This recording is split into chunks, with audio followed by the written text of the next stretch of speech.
Hello everyone, welcome back to my YouTube channel. This is Akshita Gupta and आज हम लोग क्या करने वाले हैं?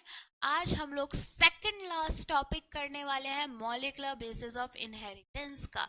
जी हाँ, ये चैप्टर अब फाइनली अपने लास्ट रिसोर्ट में पहुंच चुका है।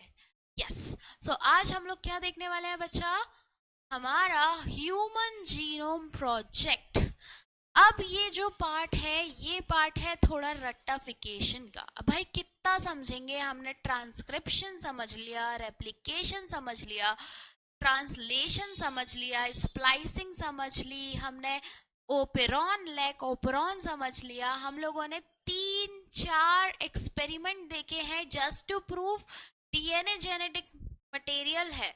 तो अब फाइनली कुछ तो हमें इजी करना है ना इस चैप्टर में, तो हम आज वो इजी वाला पार्ट करने वाले हैं।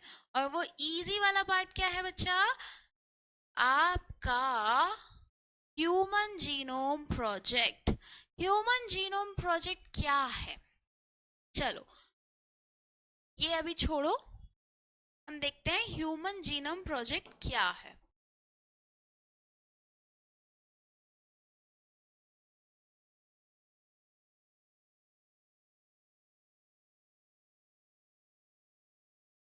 अब देखो,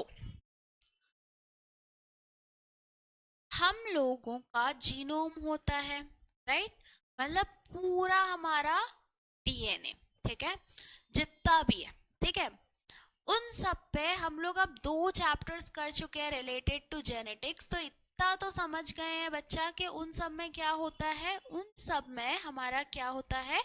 जीन्स होता है, जो कि क्या करता है? कैरेक्टर देता है, ठीक है।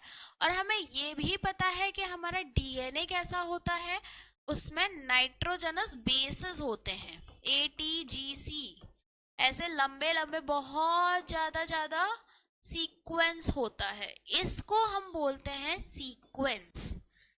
अब अगर मुझे ये सीक्वेंस पता चल जाएगा, और हम साथ में ये भी बोलते हैं कि हम लोग सारे 99% सेम है, जैसे कि मेरे पास भी 2 आंख है, आपके पास भी है, मेरे पास भी बाल है, नोज है, लिप्स है, मतलब होमोसेपियंस जो है या ह्यूमंस जो है वो सब कैसे हैं? सिमिलर है, राइट बच्चा?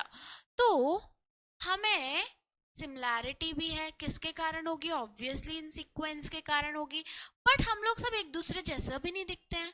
सेम होने के बाद भी हम लोग एक जैसा नहीं दिखते, वो भी किन के कारण होगा? इन सीक्वेंस के कारण होगा। तो क्या बात हुई, ये सोचा गया कि क्यों ना हम इस सीक्वेंस को ही पता कर लें कि ये बला है क्या। क्योंकि अगर हम लोग ये बला को देख लेंगे, ये सीक्वेंस के बारे में पता कर लेंगे बच्चा, तो क्या होगा? तो हम लोग एक दूसरे का जेनेटिक मटेरियल, या हम ये कह सकते हैं एक दूसरे का डीएनए कंपेयर कर सकते हैं और देख सकते हैं कि ये चीज, ये वेरिएशन क्यों आया। और साथ ही साथ हम लोग डिसीजेस के बारे में भी पता कर सकते हैं कि भाई ये जो डिसीज है, ये जो डिसीज है, ये एक नॉर्मल इंसान से क्यों अलग है, और उसका ट्रीटमेंट भी कर सकते हैं। सो फॉर दैट पर्पस कुछ साइंटिस्ट की टीम, कुछ आपके फंड्स वाली जो कंपनीज थी, जो अभी भी जैसे वेलकम ट्रस्ट है, या जो हमारे रिसर्चर्स थे डिफरेंट डिफरेंट कंपनीज के, ओ कंट्रीज के, सॉरी, उन लोगों ने दे कम अप टुगेदर एंड उन लोगों ने क्या किया बच्चा? उन लोगों ने एक जीनोम की स्टडी करना स्टार्ट किया। स्टडी बोले तो सीक्वेंस पता करना स्टार्ट किया। तो ह्यूमन जीनोम प्रोजेक्ट कुछ और नहीं, ये क्या है? स्टडी ऑफ जीनोम, और बोले तो स्टडी ऑफ सीक्वेंस। किसकी स्टडी? सीक्वेंस की स्टडी की गई थी इस प्रोजेक्ट में। तो ये जो था, ये बहुत ही बड़ा प्रोजेक्ट था, इसको मेगा प्रोजेक्ट बोला गया है। हम क्या बोल सकते हैं? चलो एक बार एनसीईआरटी की लाइन देख लेते हैं। A very ambitious project of sequencing human genome, sequencing human genome was launched in year 19 1990। कब चालू हुआ था? 1990 पे। इसको हम HGP भी बोलते हैं, इसको मेगा प्रोजेक्ट बोला गया है। मेगा प्रोजेक्ट क्यों बोला गया है? क्योंकि इसमें लिटरली बहुत पैसा खर्च हुआ है। पहली चीज तो बहुत ही ज्यादा पैसा खर्च हुआ है, और अगर हम लोग देखेंगे, अगर हम उसको पन्नों में लिखना चाहें तो बहुत सारी बुक्स भी भरी जाएंगी। तो देखते हैं कैसे। ह्यूमन जीनोम जो है वो कितना है हमें पता है, 3 × 10⁹ बेस पेयर है। ठीक है, एक बेस पेयर की $3 यूनिट वो पैसा आया था। तो 3 × 3 × 10⁹ का कितना आएगा? Around 9 billion $। इतना ज्यादा पैसा लगा था, 9 बिलियन $। लगे थे। और ऐसे ही मैं जो कह रही थी, पन्ने पलटाओगे तो बहुत सारी बुक्स होंगी, तो वो भी देखो। एक पेज पे मान लो 100 लेटर आते हैं, तो ऐसी एक पेज पे 100 लेटर वाली 1000 पेज की एक बुक थी, और वैसी 3300 बुक भरी गई है। मतलब बोलने का क्या है, एक बुक है जिसमें 1000 पेज है, और ऐसी 3300 बुक्स देखी गई हैं। और इन 1000 पेज पे अगर एक पेज की बात करें तो इसमें 1000 लेटर है। मतलब 1000 पेज में कितने होंगे? 1000 × 1000 लेटर। और पूरे कितने देखेंगे? × 3300 बुक्स में इतने लेटर होंगे। मतलब कितना ज्यादा बड़ा होगा ये, इसलिए इसको मेगा प्रोजेक्ट बोला गया। ठीक है, अब नॉर्मल सी बात है, ये जो चीज है ये ऐसे वैसे तो होगी नहीं। आप एक एक पन्ने पे तो लिखोगे नहीं, राइट? आप एक एक सीक्वेंस भी नहीं ढूंढोगे। Obviously you need what? You need computer. So वो कंप्यूटर की नीड जो है बच्चा, वो जब यूज हुआ कंप्यूटर, और ये सारी चीजें जब सॉफ्टवेयर्स बने, कंप्यूटर्स बने, तो अब किसके लिए कंप्यूटर बन रहे हैं? बायो के लिए कंप्यूटर बन रहे हैं। तो ऐसे एक नई फील्ड का इमर्जेंस हुआ, एक नई फील्ड उठ के आई, और वो क्या थी बच्चा? Bio informatics. क्या थी वो बच्चा? Bio informatics. ये यहाँ छुपा हुआ है, थोड़ा यहाँ लिखा है बायो इन्फॉर्मेटिक्स। ये पूरा एनसीईआरटी का लाइन है। हमने क्या बोला? It's a mega project. Why? क्योंकि पैसे बहुत ज्यादा लगे, 9 बिलियन, और बुक्स भी बहुत ज्यादा लगी। ऑब्वियसली बात है, इतनी बुक्स तो हमने एस्टिमेट लगाया है ना, एक एस्टिमेट है, तो इतनी ज्यादा बुक्स तो भरेंगे नहीं। तो नॉर्मल सी बात है, इतनी ज्यादा बुक्स नहीं भरेंगे तो क्या यूज करेंगे? कंप्यूटर यूज करेंगे, नए नए सॉफ्टवेयर्स बनेंगे। तो उसके कारण एक फील्ड आई बायो इन्फॉर्मेटिक्स। ठीक है बच्चा, अब अगर हम देखते हैं कि गोल क्या है ह्यूमन जीनोम प्रोजेक्ट का, तो बहुत सिंपल सा गोल है कि हमें पूरा जीनोम क्या है, क्या करना है बच्चा? सीक्वेंस करना है। अप्रोक्सीमेटली 2000 से 20,000 से 25,000 जीन्स जो है ह्यूमन जीनोम की, ह्यूमन डीएनए की, वो आइडेंटिफाई करनी है। कितनी? 20 से 25,000। Very important data. ठीक है, हमें around 3 billion chemical base pairs जो है उनका सीक्वेंस देखना है। जीन कितनी है? 20 से 25,000। ठीक है, सीक्वेंस कितना है हमारा? 3 बिलियन बेस पेयर्स। ठीक है, हमें उसको स्टोर भी करना है। नॉर्मल सी बात है, ऐसा थोड़ी ना देख के छोड़ दिया, उसको स्टोर भी करना है, इसलिए तो बायोइन्फॉर्मेटिक्स हुआ यूज। ठीक है, उस डेटा को एनालाइज भी करना है कि भाई इससे क्या बीमारी हो सकती है, या इसका मतलब ये सीक्वेंस है, इसका मतलब ये कैरेक्टर है, ये सारी चीज एनालाइज भी करनी है।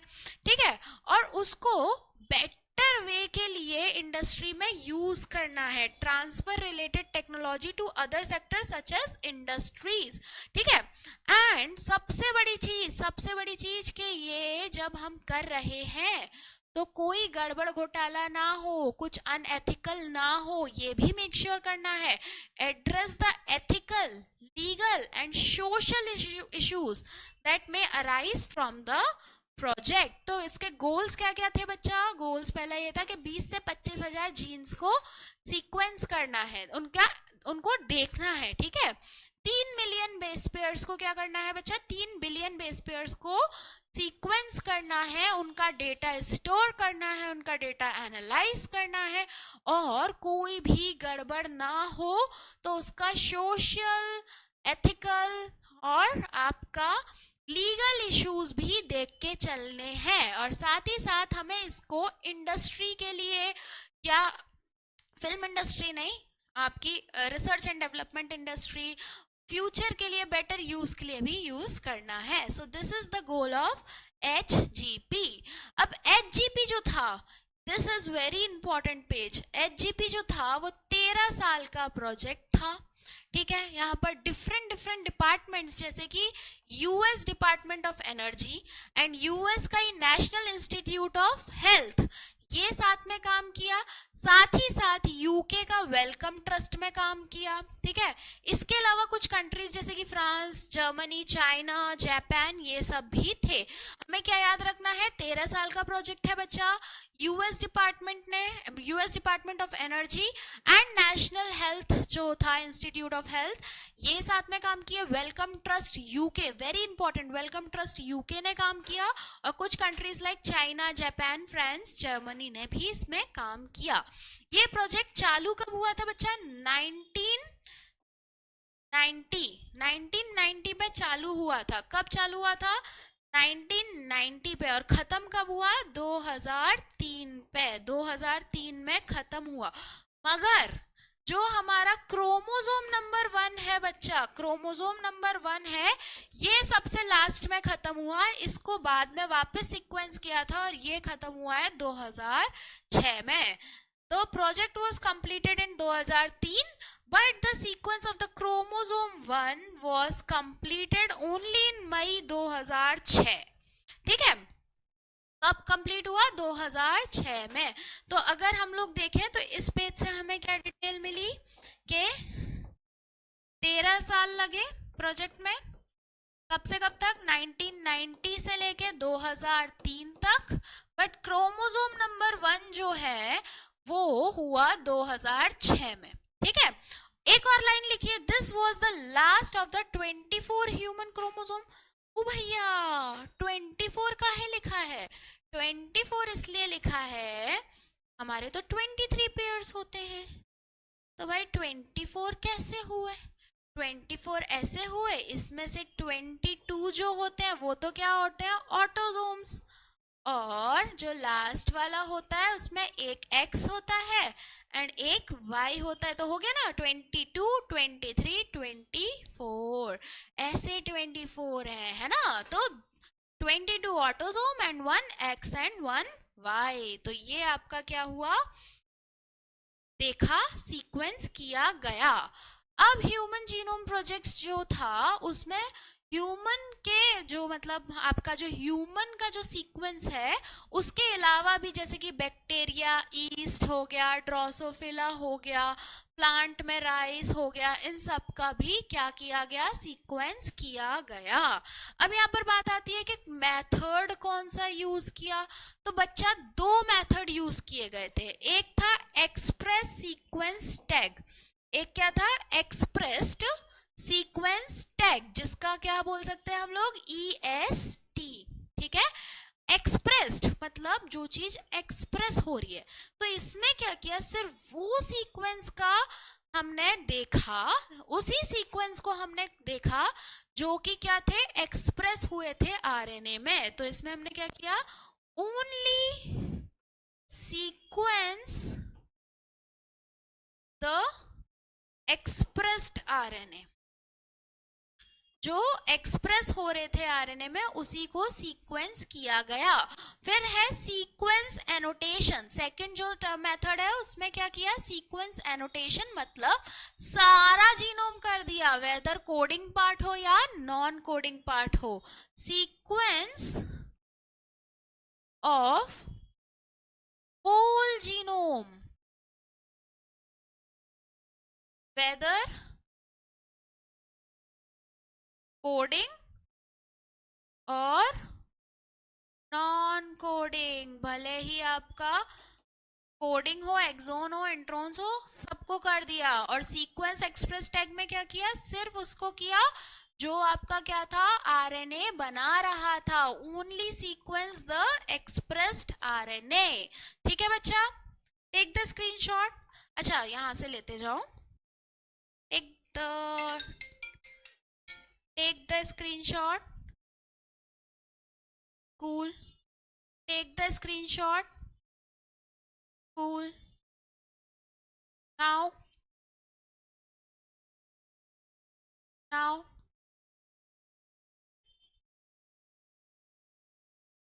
अब लो, क्लास में आओ, अब लो। चलो, अब बात आई कि ये जो मेथड है क्या हुआ होगा। तो देखो बच्चा, इस डायग्राम से समझते हैं। सबसे पहले क्या किया, आइसोलेट किया आपके डीएनए को, या हम कह सकते हैं जीनोम को यहाँ पर। ठीक है, क्या किया हमने, आइसोलेट किया जीनोम। ठीक है, अब नॉर्मल सी बात है, उसमें आपका क्या है, पूरा का पूरा सेल है। ठीक है, तो इसमें से हमने सिर्फ रिस्ट्रिक्शन एंजाइम्स यूज किए, और रिस्ट्रिक्शन एंजाइम यूज करके हमने क्या किया बच्चा, अपना क्रोमोसोम निकाला। ठीक है, सिर्फ डीएनए निकाला। ठीक है, अब क्या होगा, ऑब्वियसली उसका सीक्वेंस होगा। और नॉर्मल सी बात है, हम क्या करेंगे इस चीज के लिए, हम लोग बायोटेक्नोलॉजी में देखेंगे कि हम लोग रिस्ट्रिक्शन एंजाइम यूज करते हैं, और जो रिस्ट्रिक्शन एंजाइम है उससे हम लोग अपना डिजायर्ड जीन निकाल लेते हैं। हमने अपना क्या किया, यूज ऑफ रिस्ट्रिक्शन एंजाइम, और उसको डिजायर्ड जीन निकाला, और उसका क्या किया, क्लोनिंग किया। क्या किया बच्चा, क्लोनिंग किया। हम लोग बायोटेक में पढ़ेंगे अच्छे से। अब क्लोनिंग जो होता है वो कुछ वेक्टर्स के थ्रू होता है, तो यहाँ पर ये बहुत इंपॉर्टेंट है, वेक्टर्स यूज हुए थे, बैक एंड यैक। कौन से बच्चा, बैक्टीरियल, यहां मैं लिखती हूं कौन से वेक्टर यूज हुए थे, वेक्टर्स यूज हुए थे बच्चा, back, that is bacterial artificial chromosome,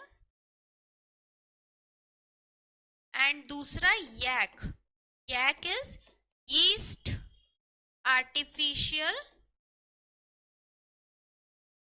chromosome. तो क्या हुआ बच्चा, यहाँ पर सबसे पहले क्या हुआ, आइसोलेट किया आपका जीनोम, रिस्ट्रिक्शन एंजाइम से क्या किया, रिस्ट्रिक्शन एंजाइम से हमने अपना डिजायर्ड जीन निकाल लिया। अपना डिजायर्ड जीन निकाल के हमने उसको क्लोन किया, जिसके लिए हमें वेक्टर की जरूरत है। वेक्टर क्या थे हमारे, बैक एंड यैक। अब हमारा जब क्लोन हो गया तो हमारा जो डिजायर्ड जीन था उसकी बहुत सारी कॉपीज बन गई, मल्टीपल कॉपीज बन गई, और अब हमने उसको कंप्यूटर के थ्रू, कौन सी, सैंगर सीक्वेंसिंग की, जो किसने दी थी, फेडरिक सैंगर ने। किसने दी थी बच्चा, फेडरिक सैंगर ने। और ये सीक्वेंसिंग करके हमने क्या किया, सीक्वेंस निकाल लिया। ठीक है, एक बार मैं यहाँ पर लिख के बता देती हूँ। ठीक है, एक बार मैं यहाँ लिख के बता देती हूँ क्या किया हमने। सबसे पहले क्या किया हमने, आइसोलेट किया किसको, डीएनए को। ठीक है, फिर we use restriction enzyme to find the desired gene. Restriction enzyme काटती है। ठीक है, restriction enzyme to find desired gene. ठीक है, देन हमने क्लोनिंग की। Cloning by use of vector. Vector क्या था हमारा, बैक एंड यैक।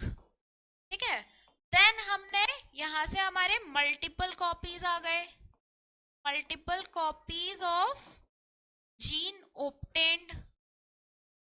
एंड जैसे ही मल्टीपल कॉपीज ऑफ जीन आए, हमने using Sanger sequencing, Sanger sequencing किसने दी थी, फेडरिक सैंगर ने। हमने कंप्यूटर में यूज किया, in computer, and we find the sequence, we find the we find the sequence. ठीक है बच्चा, आइसोलेट करो, आइसोलेट करके क्लोन करो, उसमें वेक्टर यूज होंगे। ठीक है, रिस्ट्रिक्शन एंजाइम यूज होगी। जब हम लोग क्लोनिंग करेंगे बहुत अच्छे से समझेंगे कि ये क्या है, उस समय भी एक बार देख लेंगे। ठीक है, फिर हमने मल्टीपल क्लोनिंग वो कॉपीज बनाई। फिर हमने सेंगर सीक्वेंसिंग कर दी। क्यों? क्योंकि फेडरिक सेंगर थे, उनने हमें सीक्वेंसिंग बताई थी। और फेडरिक सेंगर थे, इनने हमें सिर्फ डीएनए की ही नहीं सीक्वेंसिंग बताई थी, इनने हमें अमाइनो एसिड्स की भी सीक्वेंसिंग बताई थी। डीएनए सीक्वेंसिंग बताई थी, अमाइनो एसिड मतलब प्रोटीन की भी सीक्वेंसिंग बताई थी। ठीक है, अभी भी हम लोग सेंगर सीक्वेंसिंग ही प्रिंसिपल यूज करते हैं किसी चीज को सीक्वेंस करके। अब ये हो गया हमारा ह्यूमन जीनोम प्रोजेक्ट में सीक्वेंस कैसे किया। बट अभी भी एक और दिक्कत आ रही थी, वो क्या थी? Genetic and physical map genome का कैसे बनाएंगे। तो जेनेटिक और फिजिकल मैप जो बच्चा जीनोम का बनाया है वो हमने कैसे बनाया है? रिस्ट्रिक्शन मतलब ये हमारा polymorphism of restriction endonuclease recognition sites and कुछ रिपीटेटिव डीएनए जिसको हम माइक्रोसैटेलाइट्स बोलते हैं, इनकी इंफॉर्मेशन यूज करके। वेरी इंपॉर्टेंट, क्या यूज करके बच्चा? क्या यूज करके? Polymorphism of restriction endonuclease recognition site and microsatellite. अब बोले तो ये सब क्या होता है? ये क्या होता है? माइक्रोसैटेलाइट ऐसा पार्ट होता है जो हम नेक्स्ट टॉपिक में तो पढ़ेंगे डीएनए फिंगरप्रिंटिंग में, बट ये ऐसा पार्ट होता है जो हम सबको डिफरेंट बनाता है। ठीक है, हमारे डीएनए का ही ऐसा पार्ट होता है। ठीक है, अगले लेक्चर में हम लोग अच्छे से पढ़ेंगे। ठीक है, और पॉलीमॉर्फिज्म मतलब डिफरेंट टाइप्स, डिफरेंशिएट, तो किसके? रिस्ट्रिक्शन एंडोन्यूक्लियोसाइड्स के डिफरेंट टाइप्स के इंफॉर्मेशन से हमने ये मैपिंग की। ठीक है, तो ये था हमारा जीनोम प्रोजेक्ट। अब है finally salient feature of genome project. तो इसमें कितने बेस पेयर थे? 3164 3164.7 बिलियन बेस पेयर्स का हमारा ह्यूमन जीनोम है, ये हमें पता चला। देन एक एवरेज हमारा जीन होते हैं 3000 बेसिस के, बट लार्जेस्ट जो है वो 2.4 मिलियन बेसिस का भी है। ठीक है, देन हमें ये पता चला कि ये टोटल नंबर ऑफ जीन जो है वो आपके डिफरेंट होते हैं हर क्रोमोसोम पे। ठीक है, और 50% से ज्यादा के बारे में अभी तक हमें कोई नॉलेज नहीं है। और सिर्फ सबसे इंपॉर्टेंट क्या है? सिर्फ 2% of the genome codes for protein. सिर्फ 2% ही ऐसे होते हैं बच्चा जो किसको कोड करते हैं? प्रोटीन को करते हैं, क्योंकि यहाँ पर बहुत सारे रिपीटेटिव सीक्वेंस होते हैं, मतलब ऐसे सीक्वेंस जो बार बार रिपीट होते हैं, जैसे कि 80 हजारों बार सीक्वेंस रिपीट हो रहे हैं। ठीक है, देन हमारे जो ये रिपीटेटिव सीक्वेंस होते हैं ये बहुत बार 1000 से 100 से 1000 बार सब टाइप के हो सकते हैं। ठीक है, क्रोमोसोम 1 जो है वेरी इंपॉर्टेंट, क्रोमोसोम 1 में सबसे ज्यादा जीन्स है 2968, और क्रोमोसोम Y जो है उसमें सबसे कम जीन है 231। ठीक है, एंड साइंटिस्ट ने बहुत अलग अलग टाइम उस पे लोकेशन पे SNPs भी देखा है। बेसिकली ये क्या है? Single base DNA difference. SNPs को हम क्या बोलते हैं? सिंगल न्यूक्लियोटाइड पॉलीमॉर्फिज्म, मतलब आपका सिंगल बेस जो है उनमें बहुत सारे डिफरेंसेस भी बहुत सारी लोकेशन पे देखे हैं। सो ये था हमारा ह्यूमन जीनोम के बारे में। हमने क्या क्या देखा बच्चा ह्यूमन जीनोम के बारे में? हमने देखा कि क्यों बहुत मेगा प्रोजेक्ट है, इसके कारण बायो इन्फॉर्मेटिक्स आई। फिर हमने देखा कि गोल्स क्या हैं। फिर हमने देखा कौन कौन सी कंपनीज इसमें इन्वॉल्व थी, और हमने ये देखा कब स्टार्ट हुआ था, कब खत्म हुआ, और सबसे इम्पोर्टेंटली क्रोमोसोम 1 जो है वो 2006 में खत्म हुआ। फिर हमने देखा इसके अलावा भी कहीं कहीं हो चुका है, इसका स्क्रीनशॉट लीजिए, हमने उसकी मेथड्स देखी कैसे कैसे हुआ, स्क्रीनशॉट लिया, ठीक है। फिर हम लोगों ने देखा कि मैपिंग कैसे की, दो मेथड्स यूज करके, उनकी इंफॉर्मेशन यूज करके, micro satellites and restriction endonuclease की। देन हमने उसका सेलिएंट फीचर देखा, राइट। सो यही था हमारा आज का बहुत इंफॉर्मेशन, बहुत डेटा वाला, जो हमें लर्न करना है, इजी बट लर्न करने वाला topic, that was human genome project. I know थोड़ा लेंदी है, थोड़ा लर्न करना है, बट जिन बच्चों को ये जिसमें ट्रांसलेशन ट्रांसक्रिप्शन इन सब में दिक्कत होती है, उनके लिए थोड़ा अच्छा है ना। So that's it from my side. I hope आपको ये लेक्चर अच्छा लगा होगा, एंड अगर अच्छा लगा है so please do share and subscribe this channel, hit the bell icon, and thank you so much, bye bye.